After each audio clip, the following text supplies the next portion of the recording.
Some killers attack complete strangers. Some target the vulnerable, the young, or the elderly. And some prey on people that they know. There are killers who are inspired by money or by revenge, by sexual deviancy, by hatred. There are opportunists and there are meticulous planners. But what unites these men and women is one simple trait, and it's the most terrifying thing of all. They live amongst us. In our towns, on our streets, in our houses. They're just like the rest of us, but capable of evil. And they could be anywhere. Welcome to Murdertown.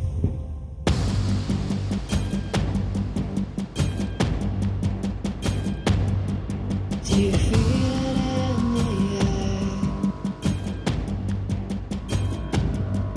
Oh.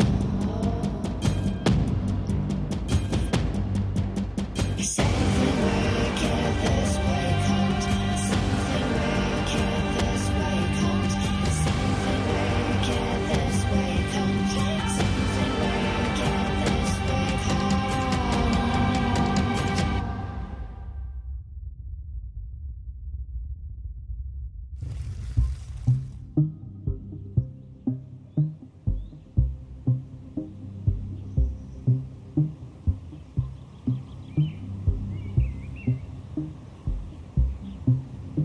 Every corner of the UK has its sinister secrets.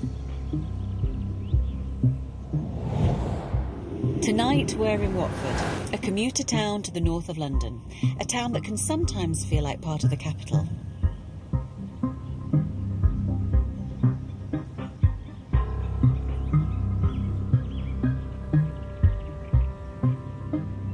This was certainly a crime that shook the local community to its core.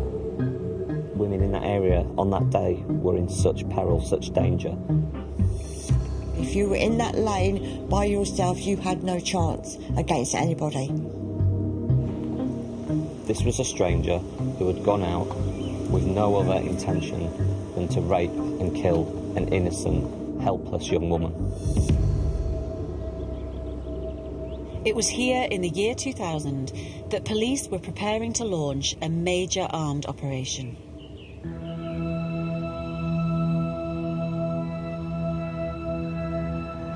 I was the duty officer, I was the inspector in charge of operational policing in Watford Borough.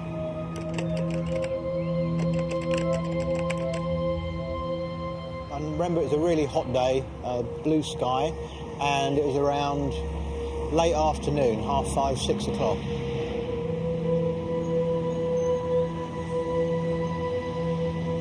We were down in this area because there was a very serious incident going on.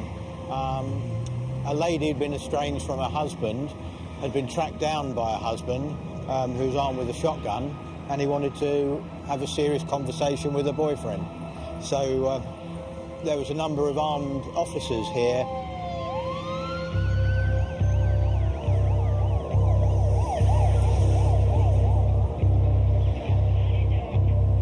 Police began to take up their positions and sealed off the area, evacuating locals from their houses. The firearms incident was about to be executed.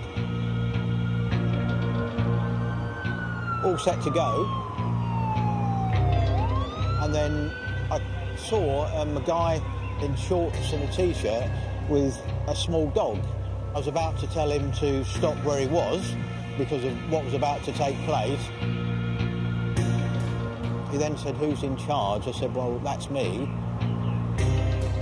And then he quite calmly said, "I found the dead body of a girl round the corner."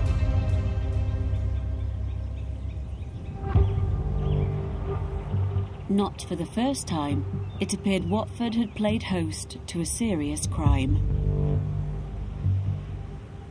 Around that time, there had been a spate of attacks on young girls, all in the vicinity.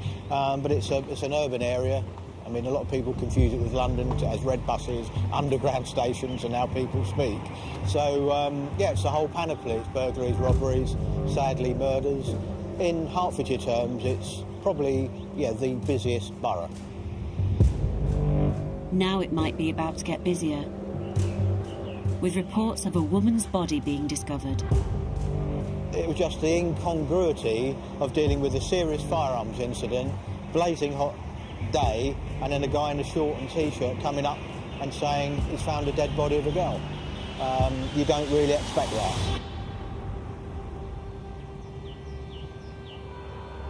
I, with another officer who was a tutor and a probationary officer, we followed him. You can see the traffic lights at the A41. We turned left, past a sort of parade of houses. There is quite a strong correlation, unfortunately, through the number of people who report dead bodies. A significant proportion are actually involved. So all the time we've been talking to the individual who had to sort of bear that in mind. You carried on, and then there was sort of like a parkland and there was a metal gate. So the four of us and his dog walked until we saw the unfortunately dead body of the young girl.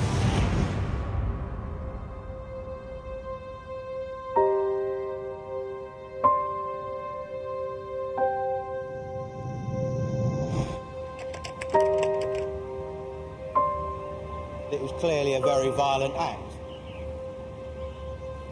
There was lots of blood on the front. I mean, it was quite a shocking scene.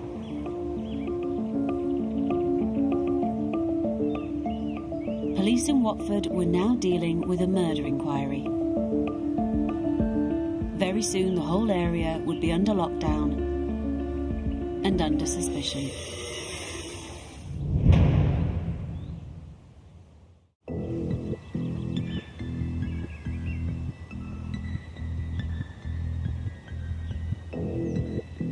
When it comes to murder, there's no corner of Britain that is safe. But there are some places where violence has left an indelible mark that can never be erased.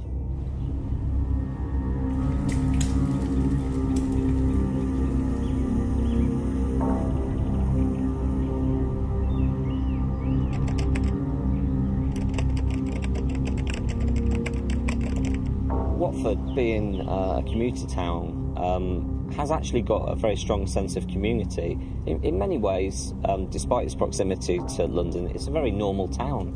There's a lot of green spaces in Watford where people would, go out and walk their dogs, take in the scenery, and in that way, people generally feel quite safe in Watford. I think we have to appreciate that the community where this took place is very close. People tend to, be born here, grow up here, go to school here, and then send their children maybe to the same school that they went to. There's not such a sense of people moving on and going to live elsewhere.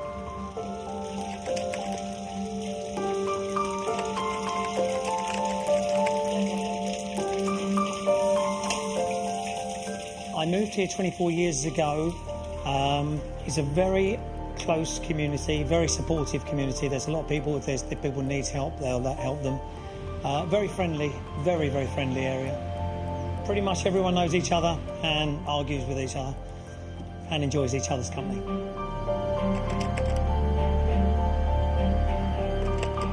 Obviously we get crime like everybody else, but it's it's safe. Everybody will help you no matter what. If you went up to the shops at the Murdertown and something happened, somebody will always help you. Murder is very uncommon everywhere, still, certainly in those days, and it would have hit home to the residents. But in 2000, a young woman called Anne Cook had been murdered, and word of the violent attack would spread quickly.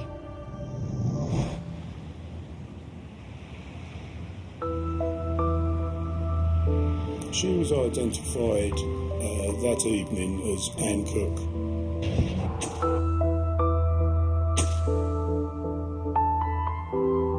One of the things that really stands out, even now looking back at the case, was just what an ordinary woman Anne Cook was, from a really decent background, living in an ordinary town. She lived with her mum and dad. She had a successful job and was a twin. They are absolutely identical, I mean completely interchangeable.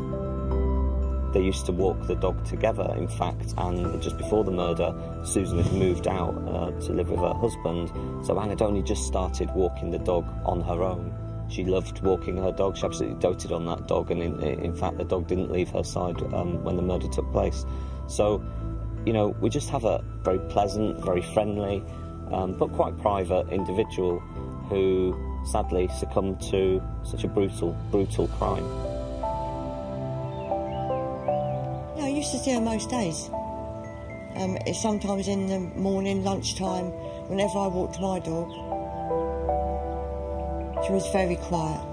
She was very, very quiet. She would never look you in the eye. She would never speak to you. She would always, as soon as you got closer, she would put her head straight down. She just like stayed by herself. And I never actually saw her with anybody except her little dog.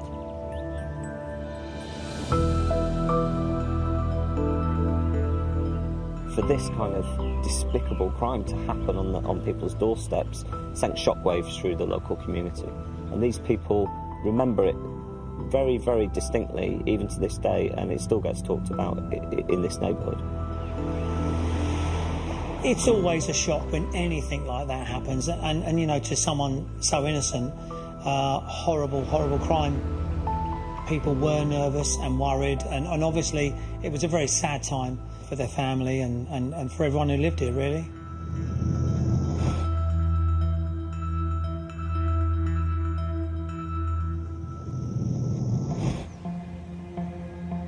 Anne lived on the Meriden estate in Watford. A small collection of about 500 homes. It was just a stone's throw from the picturesque Munden Park where her body was found. The attack happened about 500 metres away down the Munden Woods, so it wasn't far away really.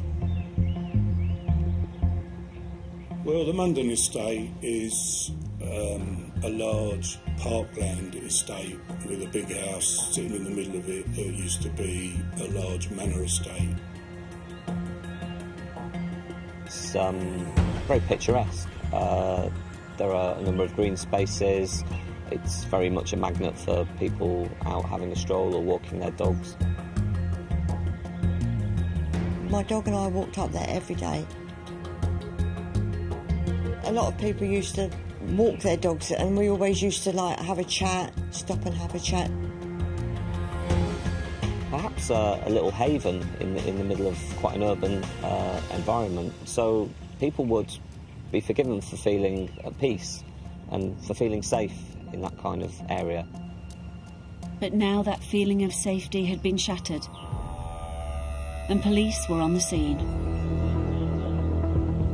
I'd just arrived home in Bedfordshire and was telephoned by our operations room and asked to attend the incident.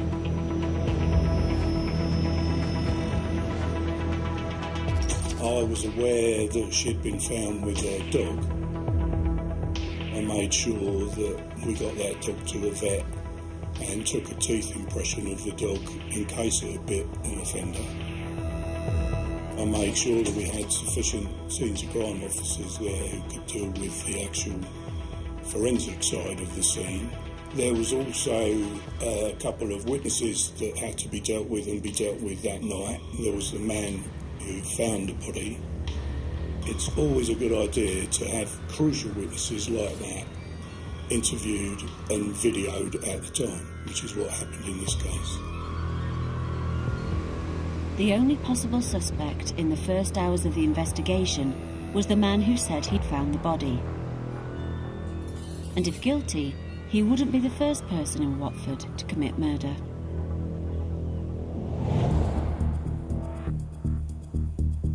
In 2004, Claire Leahy was murdered by her boyfriend, Gary McGovern, in the Leavesden Road.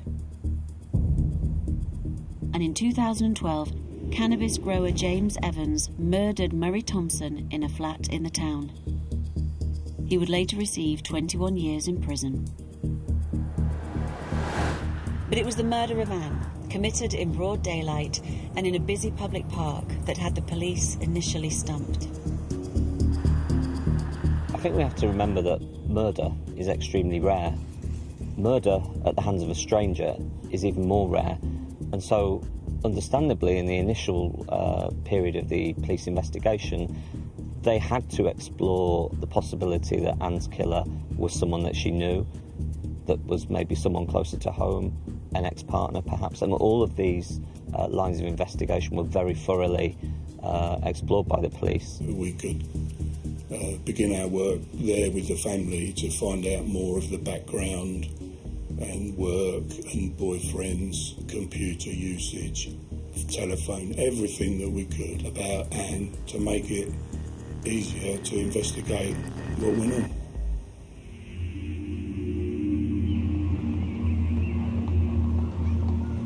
Police followed up every lead, but they drew a blank. There were no ex-boyfriends who appeared suspicious, and no unusual patterns of behaviour that needed a closer look. But police did find something unusual. Anne Cook almost had a premonition that something was going to happen to her, so she was almost unusually afraid of being attacked by a stranger, to the extent that a relative had heard her concerns and given her a pocket knife to carry around with her. And it struck me that, you know, living in a place like Watford at the time, you know, this was quite a heightened level of paranoia, really. And of course, the tragic thing is that her fears came to pass. But was Anne just being paranoid? Or did she have a reason to fear an attack? With no clues, her twin sister made an appeal for help. Susan was absolutely distraught by the brutal murder of her sister, and she made a compelling and emotional appeal to the public to help the police track down the killer in the aftermath of the murder. This was a manhunt, and because there was so much media coverage in newspapers, on radio, on TV, it did actually prove pivotal in getting people to come forward with those vital bits of information that the police needed. Police were given several names, and all of them were checked out. And one witness claimed to have seen something significant. We were told about a man who was seen running away from the scene across the M1 motorway, which is not that far away, and up the embankment on the other side.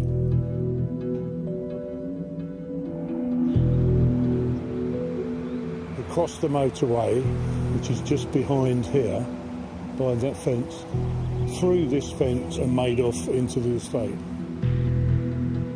I did know that estate, and if the offender was making back to that estate, then he would have gone along some back gardens of the nearest road, and so I therefore had officers immediately go and do some knocking on the doors along that particular road. The Meriden estate backed onto the park where the body of Anne Cook was found. It's a rabbit warren of dead ends and cut-throughs that only a local person would know. Anne Cook lived in the centre of the estate, and now the whole place was being scoured for clues.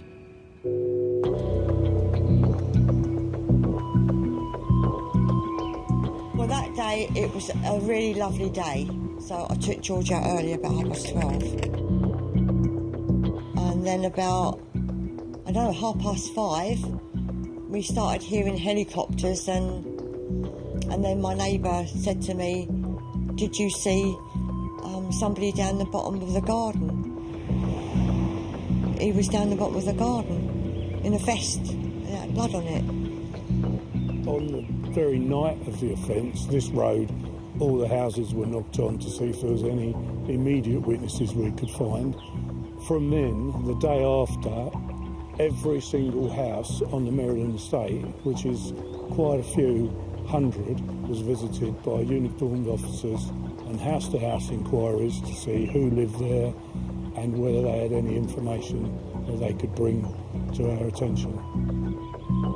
When the police came here, I did say if it was that person that was down the bottom of the garden, it must be somebody off this estate, because nobody knows that you can get there unless you live on this estate. But that would have been the time when we were supposed to walk George that day. So I was so grateful he could have just jumped out the bushes on me.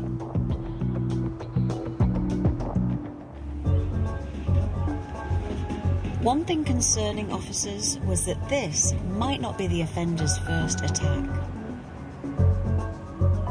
Several weeks earlier, 2 schoolgirls had been sexually assaulted in the same local area. They had survived the attack, and they had described a middle-aged man of medium build with brown hair. But they were yet to find him. Now they were facing the possibility that he'd escalated his offending, and he had to be caught before he struck again. There were no witnesses to the actual attack. So as well as investigating lines of inquiry that had come in locally, we also had to investigate that this could be someone not from the area. It could be linked with other inquiries around the country. It could be anything.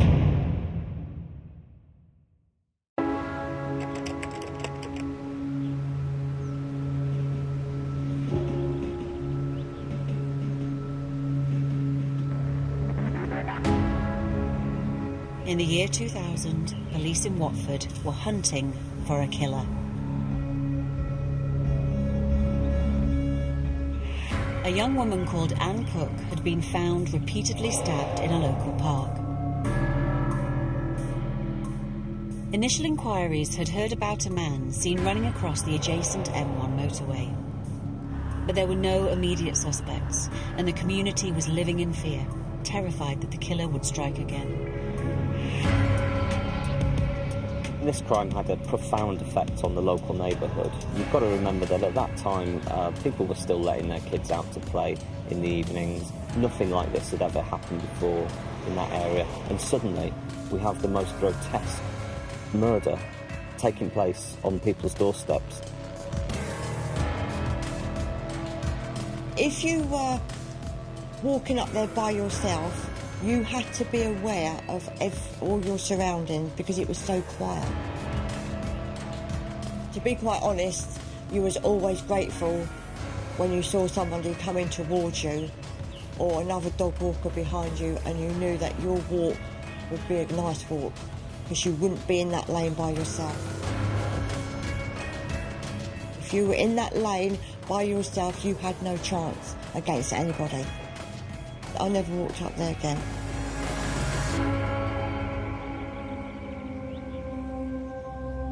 The appeals were vital and the public's response from the estate was vital.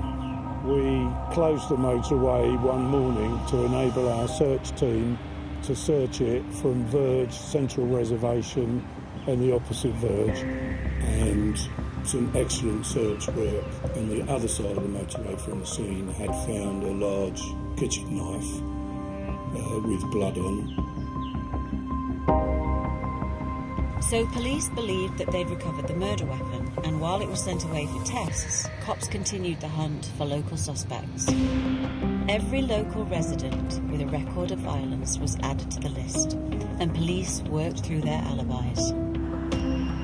One name they were struggling to discount was a local man who lived on the estate called Leon Amos.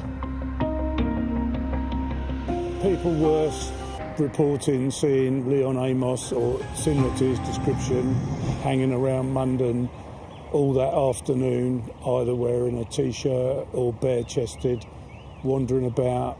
And then there were sightings of him after the attack.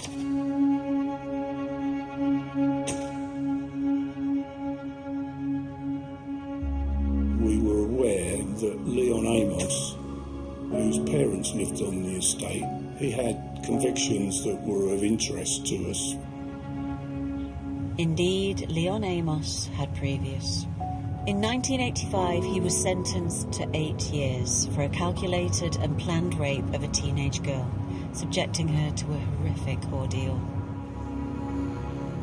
He'd strike again on release, attempting to rape another teenage girl and getting 5 more years in prison. But Anne's murder showed no signs of a sexual motive. So police were keen to track down Amos, even if it was simply to rule him out. But they couldn't. He's normally seen around all the time and had virtually disappeared. He hadn't been seen around. So obviously from that point on, he became a suspect that we wished to trace and interview. But whilst that was going on, there was also lots of other strands of inquiry. So if that didn't pan out, we were positioned well to take the investigation forward in other directions.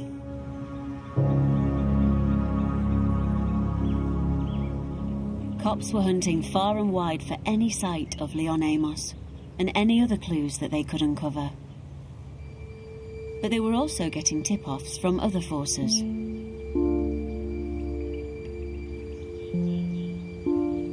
One possible theory was that a serial killer was on the loose and on the run across Britain.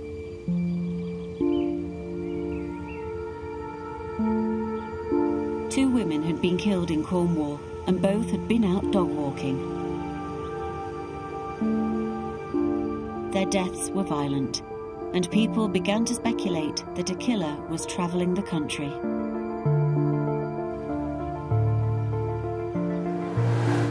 And the notorious murder of Rachel Nickel in Wimbledon was still unsolved. She'd been attacked and stabbed repeatedly in a park, in a crime which bore similarities to Anne. So had Anne been the victim of a serial killer who was moving around the country? Or did the answers to her murder lie in the community in which she lived?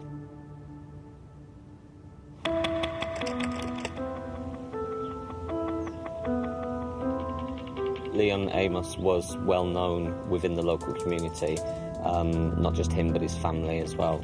Certainly had a reputation as troublemakers. They were in and out of difficulties with the police and lots of antisocial behaviour and stuff like that. We spoke to his girlfriend who lived not far away in North Watford, and she said she didn't know where he was, but it was obvious from our inquiries that his brother, Peter Amos, was visiting her and carrying out some chores for Leon. Police would soon step up their efforts to find Amos after getting a call from the forensics lab, which had been testing the knife found near the scene.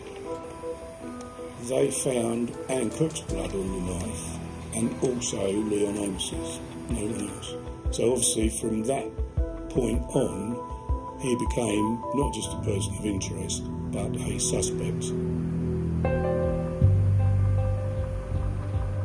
I made the decision and got the proper authority to deploy a surveillance team on the brother Peter, and that surveillance team followed him around for a few days, eventually following him to Houghton Regis in Bedfordshire.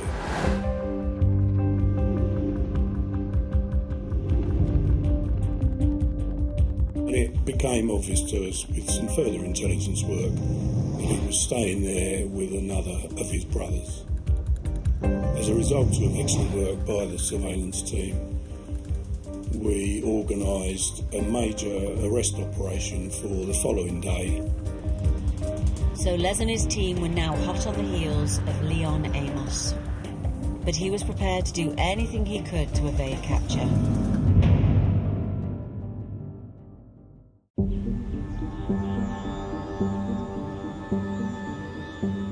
In 2001, police in Watford were on the hunt for a dangerous killer. He had struck in broad daylight, stabbing a woman repeatedly in a popular local park. Intelligence had led them to a suspect called Leon Amos, but he'd gone to ground. So cops had been following his brothers and had found that one of them could be harbouring him in nearby Bedfordshire.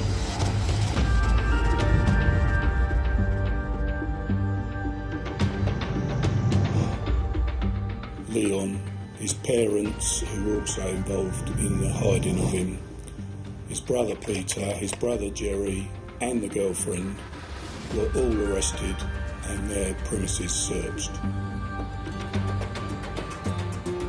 And Leon's father, on arrest and asked where his son Leon was, denied having a son called Leon, which is always amusing. His brother Jerry, who also lived on the Meriden estate, was arrested and his house searched, and Anne Cook's phone, which was also stolen at the time of her murder, was found hidden under the bed in his house. Police now had their prime suspect in custody. But he wasn't ready to admit his involvement. Leon came up with a story that he had nothing to do with it. He was just walking past, saw the knife, saw the phone, so he thought he would steal them and couldn't explain why. He then ran away, took his life in his hands by running across the M1 motorway, threw the knife away but kept the phone, which he gave to his brother, who was expected to sell it for him. Amos's brothers tried to sell the phone to a group of children, and the children noticed that the phone actually had blood marks on it. As a result, Leon was charged with murder. His brothers Peter and Jerry were charged with assisting an offender and perverting the course of justice. And they were all remanded in custody pending the trial. With the men charged, police would learn more about the crime. And they established that Anne Cook had put up a fight. Anne was a little worried for her safety because the Munden estate can be a lonely place to walk a dog. And up till shortly before the murder, she'd been used to walking with her twin sister. Her twin sister had left home to get married, and so Anne took possession of a small lock knife with which to defend herself if she was attacked. And on this occasion, she did have time to get the knife out as it was found under her body, and she also bravely punched Leon Amos in the eye, giving him a black eye. In many ways, it seems that Anne Cook was a victim of her youthful look. She was in her mid-30s, but she looked more like someone in their late teens or early 20s. And Amos had previously attacked young girls who were in their teens, and the police felt very strongly that Amos probably mistook Miss Cook for a much, much younger woman, and that's why he went for her. When the police told me that she'd been killed, I was so shocked because I thought she was only 14. I thought she was just a young girl. I didn't think she was a woman, I just thought she was a young girl just walking her dog for her mum. That's how young she looked. This was certainly a crime that shook the local community to its core. This sort of thing doesn't happen very often in places like Watford.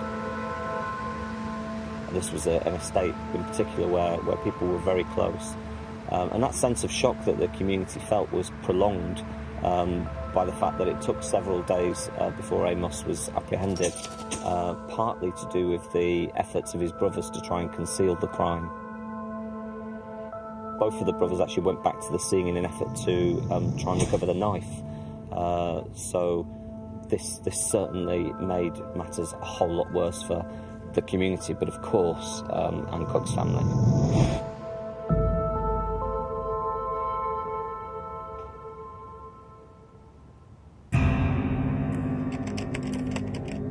Despite denying the charges, police were confident that they would get a guilty verdict at trial. I'd covered dozens of court cases, dozens of murders up until that point in my career, but this one did stand out because there was a real sense of tension in the court. There were a large number of witnesses because a lot of people had actually seen Miss Cook and had seen Amos in the area at the time, so the prosecutors wanted to be very thorough and let the jury hear from these people. The trial was fought vigorously by the defence counsel for Leon Amos and the defence counsels for the two brothers Peter and Jerry. They all pleaded not guilty and a long trial ensued. Amos refused to take the stand, but a jury heard claims that he was a man of low intelligence who'd been nothing more than a curious passerby. But even Amos would struggle to explain how the murder weapon belonged to a set of knives and how the rest of the set had been found at his girlfriend's home. All the evidence came out. The knife was displayed. The full set of the rest of the knives were recovered from Leon Amos's girlfriend's house, and they could be displayed in court with the one that used for the murder missing. Being a jury in a case like this is an extremely difficult thing to do. These are just ordinary men and women who have ordinary lives, and yet here they were, day after day, having to look at the most horrendous images and the most distressing photos of Anne's body.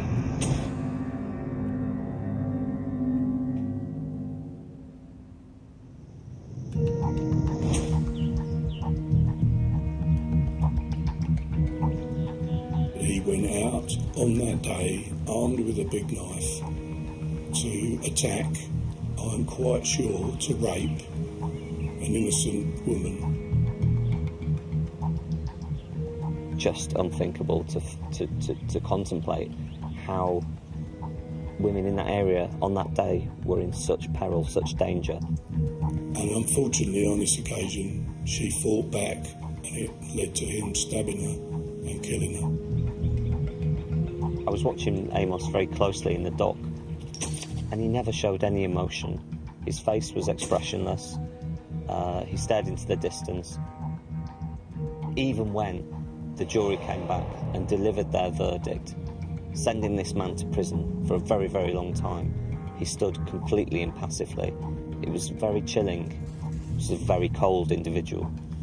The jury of 12 men and women who convicted Amos did so on the evidence that they heard about Anne's killing, specifically about Anne's killing. What they didn't know when they delivered that guilty verdict was that this depraved individual had been guilty of sex attacks on young women before. The judge in the case was very clear that Amos was one of the worst kind of sexual predators and a danger to all young women. This was a stranger who had gone out with no other intention than to rape and kill an innocent, helpless young woman. And certainly the police felt that by bringing him to justice, they had undoubtedly saved lives.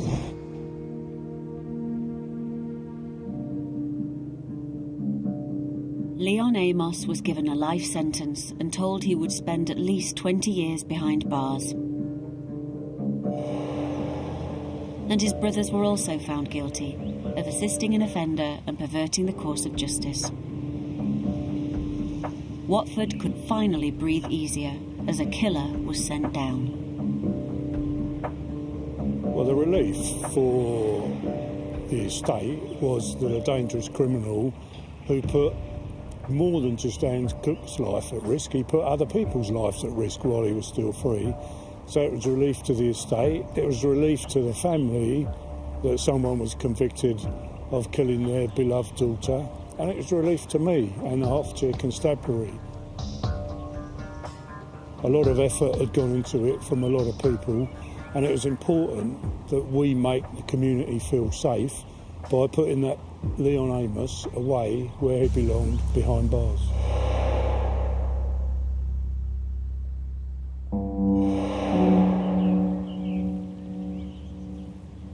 enduring sadness to this case is that whilst a whole family has lost a beautiful, caring sister and daughter, one can only think what it must be like for Anne's sister, Susan, who has had to carry on with her life without the identical twin that she was so close to, so attached to, and how every time she looks in the mirror, it must be a reminder of the beautiful sister that she's lost.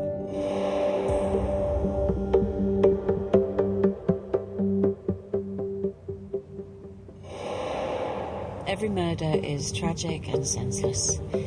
But this case, with a victim who was simply in the wrong place at the wrong time, is perhaps the most terrifying of all. It's sometimes described as a shark attack, the idea of a predator launching an assault with no warning and no way out. Sadly, these sharks can be almost anywhere. And in a murder town, you never know when they might strike.